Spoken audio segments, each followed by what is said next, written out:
దాని గురించి అని చెప్పి మాట్లాడరా అంటే దాని గురించి మాట్లాడడం, దాని గురించి మాట్లాడకుండా ఎన్డీడీబీ రిపోర్ట్లో డిస్క్లైమర్ గురించి మాట్లాడతాడు. అక్కడే అతగాడి తెలివితేటలు బుర్రలోంచి మోకాల్లోకి వచ్చేసాయని సంగతి అర్థమవుతుంది. అరే డిస్క్లైమర్ అన్నది ప్రతి దానికి కామన్. అది నువ్వు తలనొప్పి డోలో ట్యాబ్లెట్ వేసుకున్నా కూడా డిస్క్లైమర్ ఉంటుంది, తెలుసా నీకు? ఒక ఏంటది, మనం ఎల్ఐసికి సంబంధించి ఏదైనా మనం ప్రీమియం ఏదైనా పెట్టుకున్నాం అనుకోండి, దాంట్లో కూడా కింద డిస్క్లైమర్ ఉంటుంది. నువ్వు ఎక్కడికి వెళ్ళి ఏ వస్తువు కొన్నా కూడా డిస్క్లైమర్ ఉంటుంది.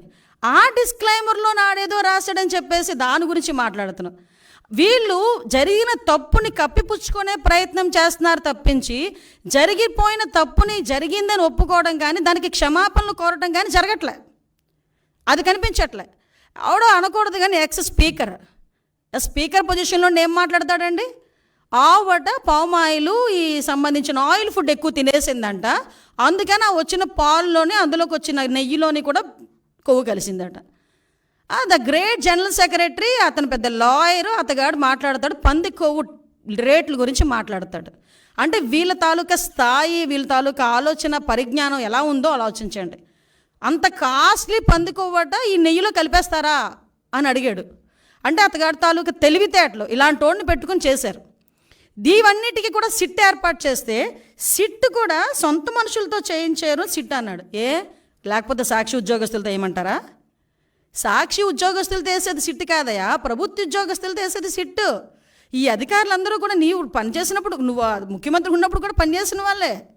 ప్రభుత్వ ఉద్యోగులు, పోలీస్ డిపార్ట్మెంట్ వాళ్ళు ఒక ఐజీ ర్యాంకర్ని సిట్ ఏర్పాటు చేసి, ఆ సిట్కి మీరు సిట్కి మొత్తం అంతా రెడీ చేసి దర్యాప్తు చేయండి అని చెప్తే, ఆ సిట్ మీద కూడా మీరు కామెంట్ చేస్తున్నారంటే మీరు తప్పుని కప్పిపుచ్చుకోవడానికి ఎంత ప్రయత్నం చేస్తున్నారు?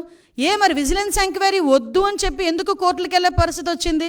అసలు యాక్చువల్గా ఈ తిరుమల తిరుపతి దేవస్థానం తాలూకా లడ్డూ గురించి కూడా మాట్లాడకూడదు అని వీళ్ళు ఎక్కడో కూడా ఒక ఇది కూడా పెట్టారు, కేసు కూడా వేశారు. సుప్రీంకోర్టులో గ్యాగ్ ఆర్డర్ కోసం పిటిషన్ వేశారు వీళ్ళు. అసలు ఎక్కడ కూడా లడ్డు వ్యవహారం గురించి మాట్లాడకుండా ఉండాలి అని చెప్పి. అంటే వీళ్ళు చేసిన పొరపాటు తెలిసిపోతుంది అని చెప్పి ఎంత దారుణంగా మాట్లాడుతున్నారో మనకు అర్థమవుతుంది. అరే మీకు డిక్లరేషన్ ఇస్తాము, డిక్లరేషన్ తీసుకొని మీరు వెళ్ళాలి, అందులో తప్పే ఉంది. ఎందుకు ఈరోజు మీరు తెలుసు, ప్రతి ఒక్క ప్రపంచం మొత్తానికి మీ ఫ్యామిలీ క్రిస్టియన్ ఫ్యామిలీ అనే సంగతి తెలుసు. నిజంగా మీకు వెంకటేశ్వర స్వామి మీద భక్తితోనే మీరు టెంపుల్కి వచ్చారు, భక్తితో నేను వచ్చాను అని చెప్పి ఒక సిగ్నేచర్ చేసి లోపలికి వెళ్ళడానికి మీకు వచ్చే ప్రాబ్లం ఏంటి? ఆ డిక్లరేషన్ మీద మీరు అంత రాద్ధాంతం చేయాల్సిన అవసరం ఏమొచ్చింది? ఆ డిక్లరేషన్ మీద సంతకం పెట్టడానికి ఇష్టం లేక గొడవలు సృష్టిస్తారట, టమోటాలు ఇసురుతారట, గుడ్లు ఇసురుతారట, అలాగట ఇలాగట అని ఆ ఎక్స్ చైర్మన్ కరుణాకర్ రెడ్డి వీళ్ళందరూ కూడా టీవీలో దగ్గరికి వచ్చి మాట్లాడటం. అంటే వాళ్ళే ఒకవేళ నిజంగా వచ్చినా వాళ్ళే అవి కూడా చేయించుకొని మన గులకరాయి టైపు, కోడికత్తి టైపు చేయించుకొని తిరిగి జనాల మీదకి వెళ్ళే పరిస్థితి కూడా ఉంటుంది. ఇవన్నీ అరే నువ్వు వెళ్ళవయ్యా, నువ్వు హైందవ సంప్రదాయాన్ని పరిరక్షించెళ్ళు, ఎందుకు ఈ మాట చెప్తున్నావంటే మీరు ఒకసారి అర్థం చేసుకుంటానండి. క్రిస్టియన్స్ కానీ, హిందూస్ కానీ, ముస్లిమ్స్ కానీ ఒక్కొక్కరికి ఒక్కొక్క పద్ధతి ఉంటుంది. ఇప్పుడు కడప దర్గాకి వెళ్తాం, హిందువులు ఎంతమంది అరట్లేదు కడప దర్గాకి వెళ్ళినప్పుడు ఆ గుడ్డ కట్టుకొని చక్కగా టోపీ పెట్టుకొని వెళ్ళరా? అజ్మీర్ వెళ్తారు, ఎంతమంది అజ్మీర్ వెళ్ళరు? అక్కడికి వెళ్ళి వాళ్ళ సంప్రదాయం ప్రకారం వెళ్తాం కదా. తమిళనాడులోని ఇటువైపు కొన్ని టెంపుల్స్ ఉన్నాయి, షర్టు తీసి వెళ్ళాలి, మగవాళ్ళు షర్టు తీసి వెళ్ళాలి, అక్కడికి అలాగే లోపలికి పంపిస్తారు. కొన్ని చోట్ల పంచికట్టు కట్టుకుని వెళ్తారు, అలాగే వాళ్ళ దగ్గరికి వెళ్ళాలి. నేను నమ్ముతాను కానీ నేను అలా వెళ్ళనంటూ ఊరుకుంటారా? అక్కడ సేమ్ ఇక్కడ అంతే. చర్చికి వెళ్తాము, మోకరిల్లించి ప్రార్థన చేయాలనుకుంటే మోకరిల్లించి ప్రార్థన చేస్తాము, అక్కడికి వెళ్ళిన తర్వాత నువ్వు గౌరవం ఉంటే. అలాగే ఇక్కడ కూడా గౌరవించి ఒక డిక్లరేషన్ మీద సంతకం పెట్టి వెళ్ళవయ్యా అన్నాం. దానికి పెద్ద రాద్ధాంతం చేసి దానికి దళితుల్ని కండక్ట్ చేశాడు. అంటే అతను చేసిన పొరపాటుని కులమతాల మధ్య విద్వేషాలు రెచ్చగొట్టడానికి ఏ రకంగా మాట్లాడుతున్నాడు. నాకే ఈ పరిస్థితి ఉంటే దళితులకి ఏ పరిస్థితి ఉంటే? అసలు దళితులు అన్న పదం నోట్లోంచి రావడానికి నీకు అర్హత లేదయ్యా. ఎందుకు చెప్తున్నానంటే, ఇదే తిరుమల తిరుపతి దేవస్థానం బోర్డు మెంబర్ల గురించి మాట్లాడుతూ నువ్వు ఒక మాట మాట్లాడు. చాలామంది రికమెండేషన్స్తో వస్తారు, సీఎం గారు రికమెండేషన్లతో వస్తారు, చాలా ప్రాశస్తమైన కమిటీ అది, ఆ బోర్డు అది అని చెప్పావు. మరి ఆ బోర్డుని ఒక రకంగా చెప్పాలంటే భ్రష్టు పట్టించడానికి 50 మంది సలహా మండలిని ఎందుకు పెట్టావు?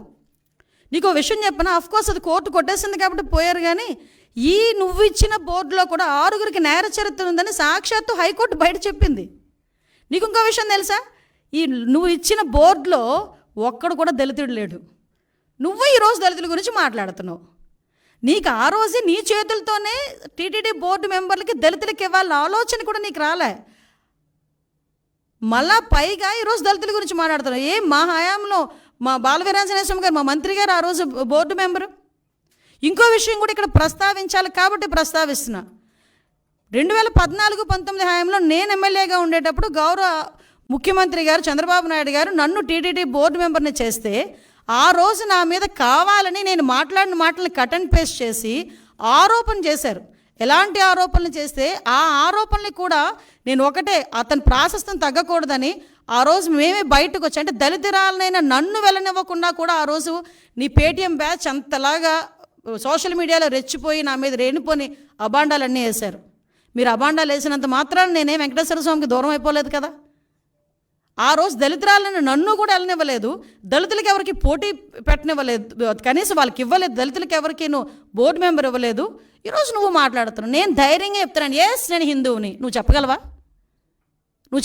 బయటకు వచ్చి చెప్పు. డిక్లరేషన్ మీద సంతకం పెట్టబోయా అంటే పారిపోయి ఇంట్లో కూర్చున్నావు. ఈరోజు నువ్వు మాట్లాడుతున్నావు దీని గురించి. ఇలాంటి విషయాలన్నీ కూడా ఒక్కసారి మనం కూడా, నేను ఒకటే చెప్తున్నా, ఈరోజు దళితుల గురించి, అంటే దళితులు అంటే ఏంటంత చిన్న చూపు? దళితులు ఎవరు గుళ్ళకి వెళ్ళట్లేదా? ఈరోజు నీకు విషయం తెలుసా? తిరుమల తిరుపతి దేవస్థానం మీద డిప్యూటీ ఈఓ పొజిషన్లో ఉన్న వాళ్ళు చాలామంది వెళ్తున్నారు. ఒకసారి చెక్ చేసుకో. నీ హయాంలో నువ్వు ఉండలేకపోవచ్చేమో, మా హయాంలో ఉంటారు. ఎందుకంటే మాట్లాడితే మానవత్వం అన్న పదం సిగ్గుపడుతుందయ్యా జగన్మోహన్ రెడ్డి, నీ నోట్లోంచి ఆ పదం వస్తే. నువ్వు మానవత్వం గురించి